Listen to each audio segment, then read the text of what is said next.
The recent World Inequality Report shared by the World Inequality Lab clearly shows the disparity in the total wealth, in the total income in Indian population. Let's take a look at how the report unfolds. The report shows that the top 1% of the people in India hold nearly 33% of the total wealth. But when it comes to the bottom 50% of the population, they hold only 5.9% of the total wealth. Similar trend has been seen on the income front also.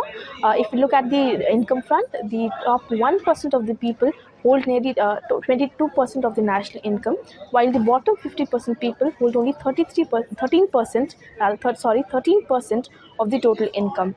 Similarly, if you talk about the middle group, which is nearly 40% that they have taken in the report, it comes at around this 40% of the population holds 29.7% of the total income.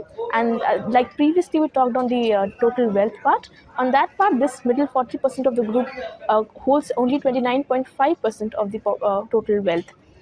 Similar trends have been seen in the gender disparity also.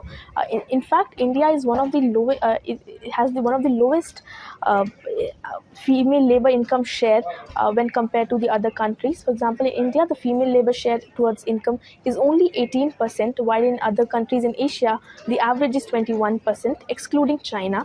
And it is only slightly higher than what has been seen in the Middle East, where the female share towards the income is 15%. Apart from this, if we look at to take a look at the average incomes, here too the disparity is clearly visible. However, the report clearly states the average income totally masks the inequality, even though.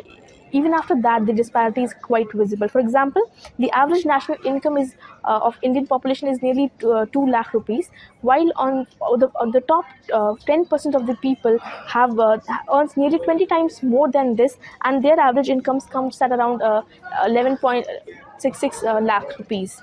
Apart from this, the report clearly states that the growth among the low and middle income groups has been relatively slow, which makes India one of the most unequal countries in the world.